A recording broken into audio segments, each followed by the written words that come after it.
Hello friends, my name is Rahul Raghav and I am a yoga instructor. मैं एक yoga instructor हूँ। साथ ही साथ मैं जो है टिप्स देता हूँ नेचुरोपैथी और आयुर्वेद के विषय में भी। और आज हम लोग डिस्कस करने वाले हैं ओबेसिटी के बारे में। ओबेसिटी यानी कि मोटापा। और ये वीडियो है डेडिकेटेड yogaarya.com के लिए। और योगार्या टीम को जो है congratulations for this particular content they have developed and I will be taking you through with the obesity. मोटापा क्या है, कैसे है, तो आइए जानते हैं इसके बारे में। हम लोग देखते हैं इसमें हम क्या क्या जानेंगे। तो इस वीडियो में हम जानेंगे कि मोटापा एक्चुअल में है क्या, मोटापा या ओबेसिटी होने के कारण क्या है, मोटापा या ओबेसिटी के जो लक्षण होते हैं, सिम्टम्स होते हैं, वो क्या होते हैं, और इसको दूर करने के लिए आयुर्वेदिक औषधियाँ क्या होती हैं, और इसको अगर हम घरेलू उपचार की बात करें तो किस तरह से घरेलू उपचार के द्वारा हम इसे ट्रीट कर सकते हैं, मैनेज कर सकते हैं। इसके अलावा हम जानेंगे कि मोटापा दूर करने के लिए योगासन और व्यायाम कौन कौन से हम कर सकते हैं, और इसके साथ ही साथ हम जानेंगे डाइट के बारे में, पंचकर्मा थेरेपी, और कौन से जो स्टोन्स हैं, जो रत्न हैं, जिन्हें हम धारण कर सकते हैं एज पर दी जो है आपकी स्टोन की जो रिकमेंडेशंस होती हैं हमारे शास्त्रों में, जिससे कि हम अपनी जो है बॉडी को कंट्रोल कर सकें और हमारी ओबेसिटी को हम कंट्रोल कर सकें। So let's start this video. So सबसे पहले हम लोग बात करते हैं कि मोटापा या ओबेसिटी है क्या।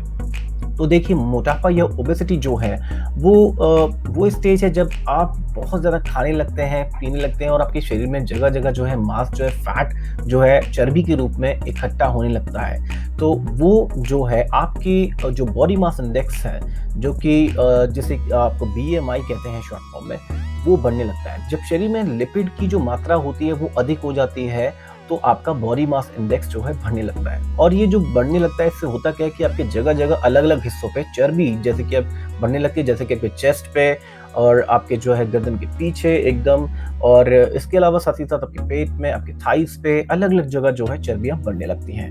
अब ये जो मोटापा है, ये जो ओबेसिटी है, ये कोई बीमारी नहीं है, लेकिन ये बहुत सारी बीमारियों को जो है निमंत्रण देता है अपने शरीर में। जैसे कि डायबिटीज़, इसका एक बहुत ही जो है मेजरली जो पाई जाती है डायबिटीज़, ब्लड शुगर लेवल बढ़ जाता है। इसमें हाई ब्लड प्रेशर के पेशेंट्स जो है बन जाते हैं लोग। हार्ट डिसीज़ बहुत ज़्यादा होने लगती है, अल्सर, स्किन प्रॉब्लम, इंसोम्निया, गठिया जो है, आर्थराइटिस जैसे कहते हैं, अस्थमा, और इनफर्टिलिटी की भी प्रॉब्लम कई बार अब जो है देखने में आती है। चाहे वो मेन हो चाहे वेमेन हो, आप आदमी हैं या औरत हैं, तो आपको जो है इनफर्टिलिटी यानी कि नपुंसकता के भी इश्यूज आने लगते हैं। तो इस मोटापे को जो है एक मात्र तरीका है कि अपने जो है, अगर हम बॉडी मास इंडेक्स को, हम इसको समय समय पर जो है इसकी जांच करते रहें कि कैसे जो है हमारा बॉडी मास इंडेक्स कंट्रोल रहे।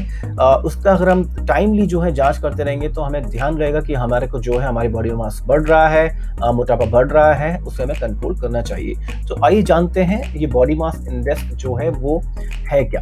सो बॉडी मास इंडेक्स यानी कि जो BMI है, इसको एक फॉर्मूला होता है छोटा सा जिसे आप नाप सकते हैं। जैसे कि अगर हम बात करें इसके जो फॉर्मूले की, वो होता है आपका जो वेट है, जो आपका किलोग्राम्स में जो वेट है टोटल, उसको अगर आप डिवाइड कर दें आपकी जो टोटल हाइट है मीटर में, जो आपकी हाइट है उसको स्क्वायर अगर हम कर दें और उसका हम डिवाइड कर दें, हम उसको जो वेट है उसको हम डिवाइड कर दें, तो आपका जो है BMI वो निकल के आ जाएगा। इसकी नॉर्मल रेंज जान लेते हैं दोस्तों। देखिए, इसकी नॉर्मल रेंज है, अगर आपका 18.5 से अगर आपका नीचे रहता है तो आप अंडर वेट आते हैं, माने जाते हैं। ये स्टैंडर्ड जो है जो एक मेजर्स हैं।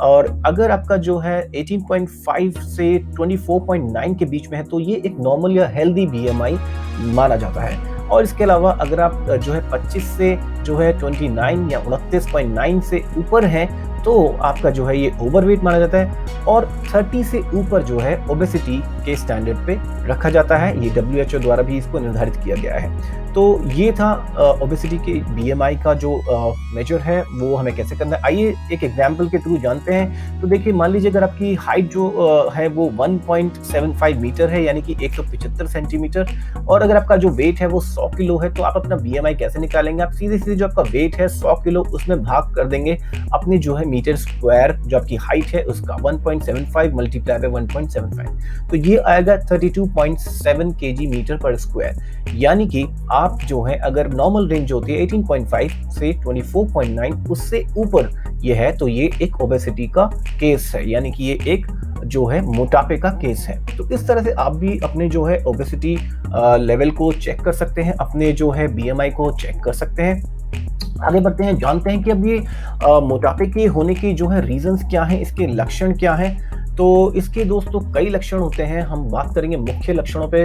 तो सबसे ज़्यादा जो है वो है कि देखिए, हम जो है बहुत ज़्यादा खाने लगते हैं, लेकिन हम उतनी जो कैलोरीज हैं वो बर्न नहीं करते हैं।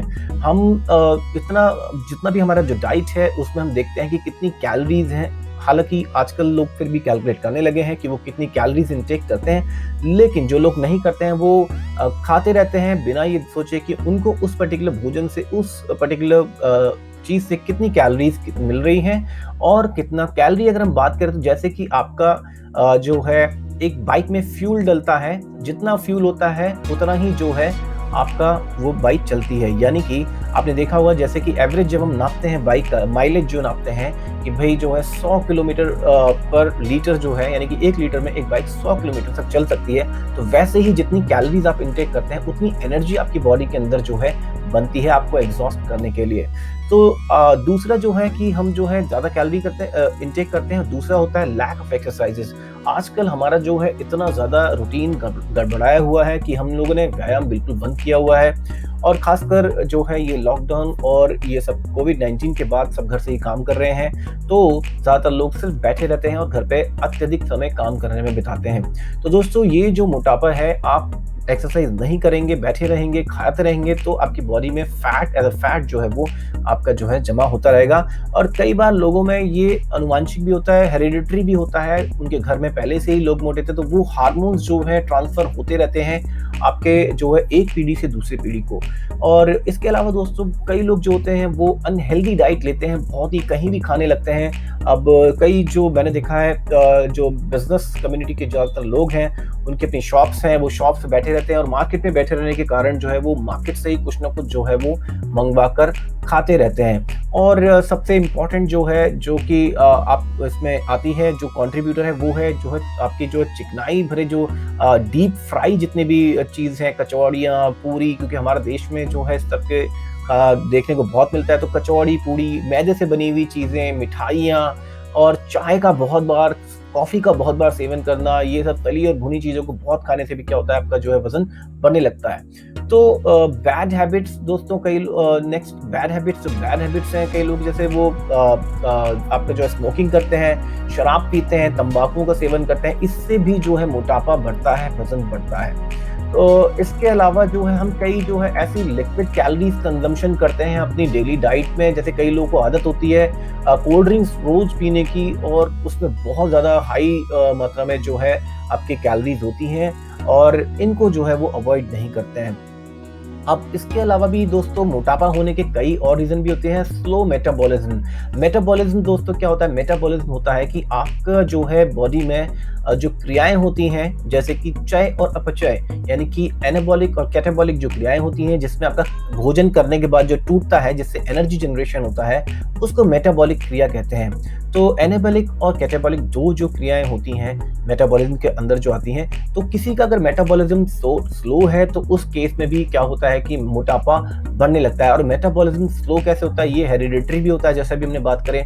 कई बार ऐसा होता है कि हम बहुत ज्यादा खाते रहते हैं, हर वक्त हम खाते ही रहते हैं, तो उससे भी क्या होता है, हमारा मेटाबॉलिज्म जो है वो स्लो हो जाता है। और इसके अलावा एक रीजन होता है दोस्तों हाइपरथायराइडिज्म का, जो है आपको हाइपरथायराइडिज्म में, यानी कि थायराइड के जो इश्यूज हैं आपके, जो उसमें क्या होता है कि जो थायराइड ग्रंथि है वो हार्मोन कम बनाने लगती है, और उससे क्या होता है, आपके जो है वजन बढ़ने लगता है। क्योंकि हाइपरथायराइडिज्म में जो है मेटाबॉलिक जो आपकी जो क्रियाएं हैं वो स्लो पड़ जाती हैं, और हार्मोन जो है डिसबैलेंस बॉडी में होने लगता है।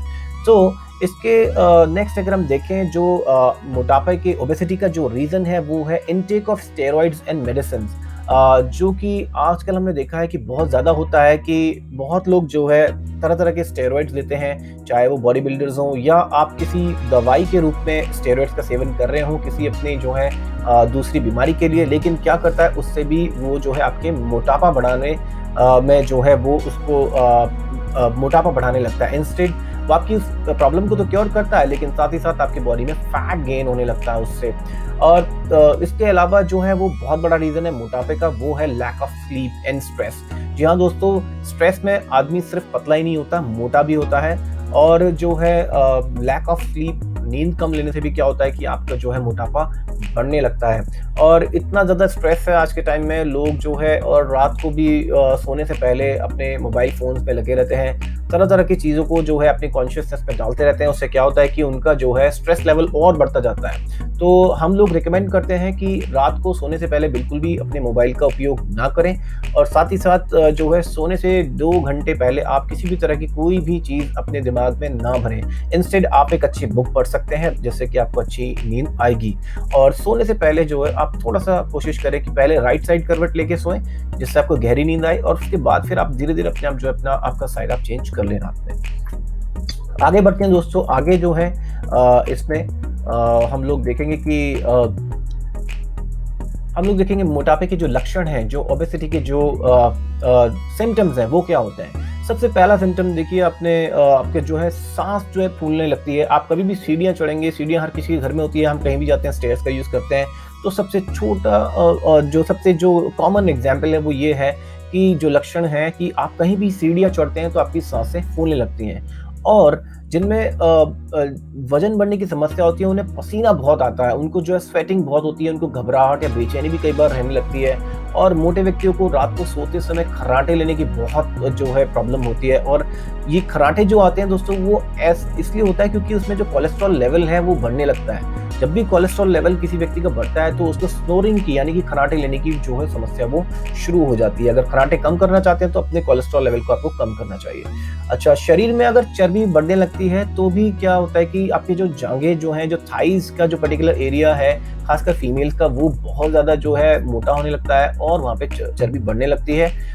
मोटापे के कारण दोस्तों क्या होता है कि आपके जो ब्लड प्रेशर है वो भी हाई होने लगता है। साथ ही साथ जो है आपको हार्ट प्रॉब्लम या अन्य बीमारी जो है वो भी या जैसे कि डायबिटीज़ हो सकती है। तो अगर आपका मोटापा बढ़ रहा है, तो अगर आपका हाई बीपी आपको थोड़ा-सा फ़ील हो रहा है कि मेरा ब्लड प्रेशर हाई रहने लगा है कुछ दिनों से, तो आप तुरंत ही अपना जो है कोलेस्ट्रॉल लेवल को चेक करें। और आप जो है ये ज़रूर ध्यान रखें कि आपका जो मोटापा है उसके कारण ही ये जो कनेक्टिंग प्रॉब्लम आपको हुई है, तो आप मोटापे को कम करने के उपाय करें। आगे बढ़ते हैं, अब देखते हैं कि इसमें हम कौन से जो होम रेमेडीज़ हैं, जो घरेलू उपचार हैं, जो आप अभी से जो आप स्टार्ट कर सकते हैं अपने जो है मोटापे को दूर करने के लिए, ओबेसिटी लेवल को कम करने के लिए। तो वजन को कम करने के लिए दोस्तों सबसे इम्पोर्टेंट है गुनगुना पानी, ल्यूकवार्म वाटर। तो आपको करना क्या है कि उसमें 1 चम्मच आप शहद लें और नींबू के कुछ 2 से 4 जो है आप जो है ड्रॉप्स या जो है आप आधा नींबू उसमें निचोड़ लें, और 2-4 काली मिर्च जो डालकर जो है उसे पिएँ उस पानी को। तो इस पानी को जब आप पिएँगे तो एक फैट बर्नर की तरह काम करता है। और आप कभी भी ध्यान रखें कि जब भी आप ये तरह का जो पानी है जो लें, तो उसके बाद आप कुछ खाएँ ना आधे घंटे तक, और ओवर ईटिंग बिल्कुल भी ना करें। इसके अलावा जो है ये इसमें कई सारे जो है हमने बताए हैं, लेकिन आपको इसमें से 1 या 2 आप कर सकते हैं, सभी आपको करने की ज़रूरत नहीं है। या इन्हें अल्टरनेटिवली आप 1-1 दिन छोड़ के या 2 दिन छोड़ के इनमें से कोई एक उपाय जो है कर सकते हैं। एक-एक उपाय आपने 1 दिन किया, दूसरा उपाय आपने दूसरे दिन किया। उससे होगा क्या कि जो है आपको बॉडी को जो है जब ये उपाय शुरू होंगे तो उन्हें अडॉप्ट करने लगेगी और वो उस तरफ जो है काम करना शुरू करेगी। दूसरा उपाय दोस्तों ये है कि कड़ी पत्ते की जो चाय अगर आप बनाएँ तो वो भी आपके वज़न घटाने में बहुत ही असरदार होती है। ये एक घरेलू नुस्खा है जो कि आप कैसे कर सकते हैं कि आप अपने 8 से 10 कड़ी के पत्ते 1 गिलास पानी के अंदर जो है उसे उबालें और 5 मिनट के बाद छान कर उसे पिएँ। उसमें नींबू और गुड़ का इस्तेमाल आप कर सकते हैं।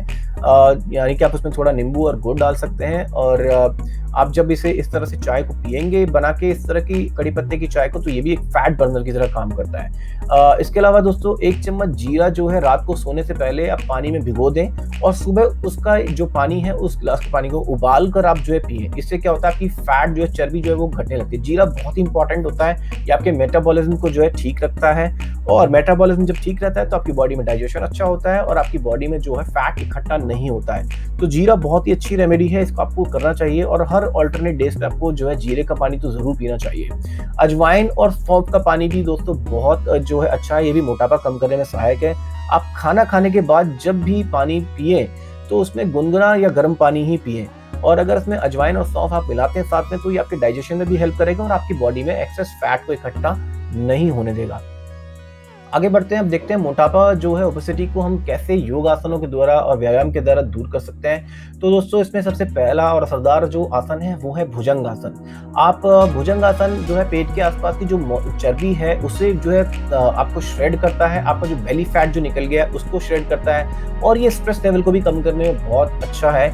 इसके बाद आता है पादहस्त आसन। ये पादहस्त आसन जो है कब्ज को और गैस को दूर करता है, एसिडिटी जो है उसको बनने से रोकता है। अर्ध हलासन जो है पेट की ऊपरी भाग की जो बेली जो एरिया है उसको जो है, जो पेट के ऊपर का पोर्शन है बेली के ऊपर का, उसमें से जो है वेट को, आपके जो चर्बी को उसको श्रेड करता है। त्रिकोणासन और कोणासन पूरे शरीर के वजन को कम करने में सहायक होता है, खासकर जो साइड फ्लैप्स जिसके हम देखते हैं साइड में जो है वेट इकट्ठा हो जाता है, तो उसके लिए त्रिकोणासन और कोणासन जो है बहुत अच्छा होता है। चक्की चालन की जो क्रिया है वो आप कर सकते हैं, इससे भी मोटापा जो है, आपकी जो कमर पे जो फैट जम गया है, आपके हिप एरियाज पे जो फैट बढ़ गया है, उसे जो है कम करने में बहुत आसान है। ये 10 से 15 मिनट तक आपको रोज करनी चाहिए चक्की चालन, इससे बहुत आपको असरदार जो है अमेजिंग रिजल्ट्स मिलेंगे। पश्चिमोत्तानासन, पवन मुक्तासन, शलभासन, कटी चक्रासन, वज्रासन, सूर्य नमस्कार भी इसमें बहुत उपयोगी है। हल्का व्यायाम आप जरूर करें, और व्यायाम कैसे करना है, आपको जंपिंग जैक्स जरूर करने हैं, आपको जंप जरूर करना है, आपको ऐसा करना है कि आपके जो है स्वेटिंग हो। और साइकिलिंग, आप इस तरह की जो है साइकिलिंग करने का भी एक नियम बना सकते हैं, इससे भी कि आपका मोटापा दूर होता है। अब प्राणायाम भी आप कर सकते हैं, प्राणायाम यानी कि श्वास प्रश्वास के साथ आप सूर्य मुद्रा का अभ्यास कर सकते हैं। और अब सूर्य मुद्रा के अलावा जो है आप इसको जो है इसमें प्राणायाम जो है, जैसे कि आपका जो है कपालभाति हो गया, ये कर सकते हैं और ये बहुत ही अच्छा रहता है दोस्तों। इसमें क्या होता है कि आप सूर्य मुद्रा जो है वो आपकी छोटी जो उंगली होती है अनामिका और अंगूठे की जड़ में अगर आप उसे लगा दें, तो उसे अंगूठे की जड़ में लगा के आप जो है सूर्य मुद्रा बना सकते हैं। इससे मोटापा और शरीर में जो भारीपन जो महसूस होता है वो आपको महसूस होना बंद हो जाता है। तो अब मोटापा जो है, ओबेसिटी को दूर करने के लिए डाइट क्या होनी चाहिए, हमारी जो डाइट है उसके बारे में बात करेंगे। मोटापा दूर करने के लिए दोस्तों सबसे पहले हमें इम्पोर्टेंट है कि हेल्दी डाइट, यानी कि अपने जो डाइट को ठीक करना है, क्योंकि हमारी अभी डाइट ठीक नहीं है, इसीलिए हमें ये प्रॉब्लम हुई है। तो जितने भी हमारे ऋषि मुनि हैं, देखिए उन्होंने बताया कि हमें हमेशा जो है आधा पेट खाना चाहिए और आधा हवा के लिए, यानी कि एयर के लिए छोड़ना चाहिए। हम लोग क्या करते हैं, पूरा जब तक पेट एकदम भर ना जाए तब तक खाते रहते हैं। ये गलत है दोस्तों, फ्रेंड्स, ये बिल्कुल गलत है। आप आधे पेट खाना खाएं जब भी खाएं, और कुछ भाग जो है इसमें हवा के लिए जरूर छोड़ें ताकि डाइजेशन अच्छे से हो। तो अब इसमें जो है भोजन का जो चौथाई जो हिस्सा है वो पेट में जो जल के लिए और शेष भाग वायु के लिए रखना चाहिए, ये सब उन्होंने बताया हुआ है। अगर हम अपना आहार इस प्रकार से लेंगे तो मोटापा से अवश्य दूर होगा और हम जो है बीमारी से भी बचे रहते हैं। अधिकतर लोगों को दोस्तों ये मानना है कि कम खाने से शरीर को पौष्टिक पदार्थ कम मिलते हैं, जिससे कि शरीर कमजोर हो जाता है, लेकिन ये धारणा बिल्कुल गलत है, क्योंकि शरीर जो है वही खाद्य जो है उपयोग में लाता है जो हम खाते हैं, और जब हम अपनी डाइट को नियंत्रित रखते हैं, उतना ही खाते हैं जितना जरूरी है, तो हमारी बॉडी जो है ज्यादा एक्टिव होती है। और हम जब ज्यादा खाते हैं तो हमारी बॉडी जो है वो लेजी हो जाती है। क्यों? क्योंकि वो सारा जो हमारी जो बॉडी की एनर्जी है, दिमाग की जो ब्रेन जो एनर्जी पहुंचाता है कहाँ पर, हमारे पेट में, डाइजेशन के लिए। और हमारी जो है उससे क्या होता है, हमारी जो है हमारी डाइजेशन क्रिया स्लो होती है, हम जो इससे हमारी काफ़ी चीज़ें जो है डिस्टर्ब हो जाती है बॉडी की। और एक बात और, जो कम खाने वाले लोग होते हैं, अमूमन ये देखा गया रिसर्च में, वो बहुत ज़्यादा लंबी आयु तक जीवित रहते हैं। अब आपको करना क्या है, अगर आप फैटी हैं तो देखिए आपका जो अनाज है, यानी कि जो व्हीट, जो गेहूं का जो अनाज है जिससे कि आप रोटियां या चपाती बना के खाते हैं, उसके स्थान पर आप जो है फलों को खाएं, सब्जी के जूस का सेवन करें। अनाज जितना आप कम खाएंगे, जैसे कि गेहूं, चावल, इसके स्थान पर आप मोटा अनाज खाएं, जैसे कि ज्वार हो गया, बाजरा हो गया, मक्का हो गया, रागी। रागी जो है बहुत ही अच्छा ऑल्टरनेटिव है, आप रागी की रोटियां बना के खा सकते हैं। अगर आपको लगता है कि भाई रात में हमें खाना ही पड़ता है, रात को हमें चाहिए रोटी के बिना हमारा नहीं होता, तो आप रागी की रोटी जो है बनाकर खा सकते हैं। अब फलों में अधिक से अधिक आपको जो है अनानास का सेवन कर सकते हैं, क्योंकि अनानास में जो है क्लोरीन होता है और जो बॉडी के वेट को बहुत तेजी से घटाता है। तो आप अगर अनानास यानी कि पाइनएप्पल का अगर आप सेवन करेंगे तो आपको वेट जो है रिड्यूस करने में बहुत जल्दी आपको जो है मदद करेगा। सैलेड आप जितना ज़्यादा से ज़्यादा हो सके उतना खाएँ। आप प्री डाइजेस्टिव फूड यानी कि जो अंकुरित अनाज है, इसे प्री डाइजेस्टिव फूड कहते हैं। आप इसका जितना सेवन करेंगे आपके लिए उतना बेहतर है और आप वही भोजन करें जो रसयुक्त हो, स्निग्ध हो, शरीर को स्थिरता देने वाला हो। यानी कि उसमें जो है आपको बहुत ज़्यादा मिर्ची वाला नहीं खाना है खाना, बहुत ज़्यादा तीखा नहीं खाना है आपको।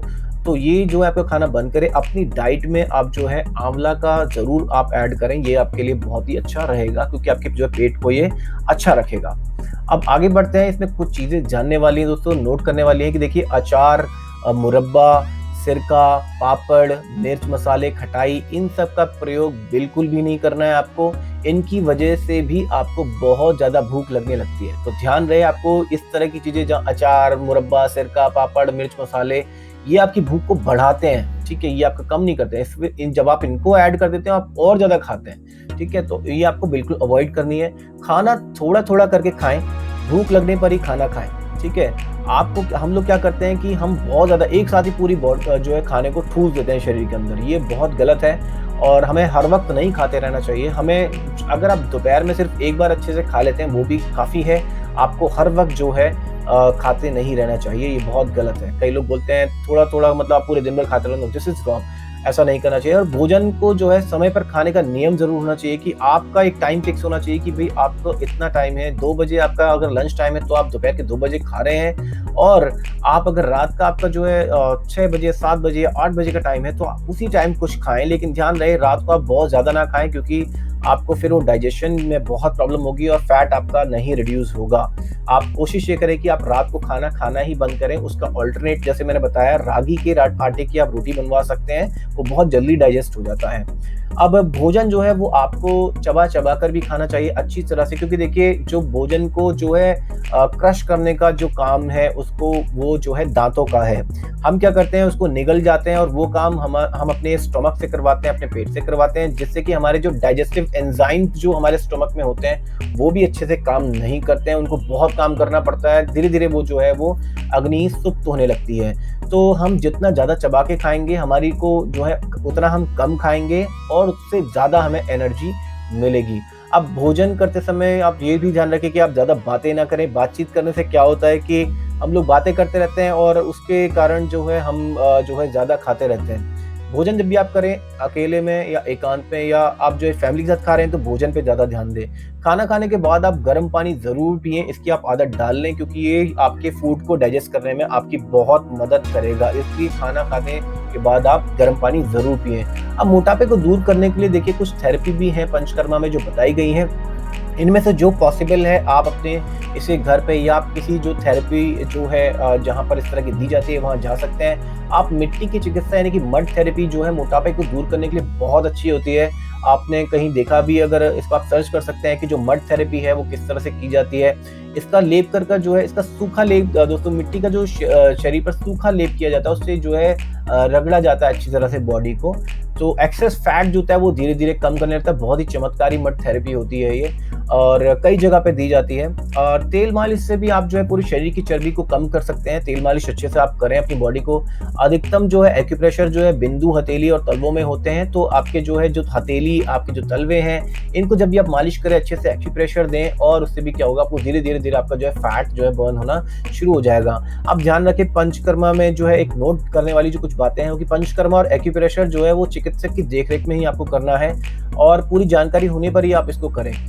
मालिश करवाने के लिए कम से कम जो है आप समय और साधन ना हो तो उन्हें नहाने से पहले पूरे शरीर पर तौलिए से 10 मिनट तक सूखा घर्षण करना आप कर सकते हैं। यानी कि आप जो है सूखा टॉवल लेकर और अपने शरीर पे अच्छे से जो है उसको रगड़ सकते हैं नहाने से पहले और नहाते समय आप पैर के तलवे को अच्छी तरह से रगड़ें जो है और उससे शरीर अब रगड़ने का मतलब एक नहीं आप जो है बहुत ज़्यादा रगड़ दें जैसे कि स्किन लाल हो जाए या फट जाए। आपको रगड़ना है मतलब अच्छे से ताकि जो है उसमें जो है हीट जनरेट हो। जब तक हीट जनरेट नहीं होती आपको तब तक रगड़ना है। हीट जनरेट हो गई आप बस उसको फिर छोड़ दीजिए और शरीर पे आपको सूखा घर्षण जैसे हमने बताया टॉवल से आप कर सकते हैं। आपको अब आगे बढ़ते हैं, जानते हैं मोटापे को दूर करने के लिए आयुर्वेदिक औषधियाँ भी हैं। कुछ आयुर्वेद में बहुत सारी औषधियाँ ऐसी बताई गई हैं जिससे आप अपने मोटापे को, ओबेसिटी की प्रॉब्लम को दूर कर सकते हैं। तो दिव्य मेदोहरी वटी जो है, ये इसमें आंवला, बहेड़ा और हरड़ 3 का जो प्रयोग होता है, त्रिफला का प्रयोग किया जाता है। दोस्तों, इसको आंवला, बहेड़ा और हरड़ 3 जो है, इनको मिलाकर त्रिफला बनता है।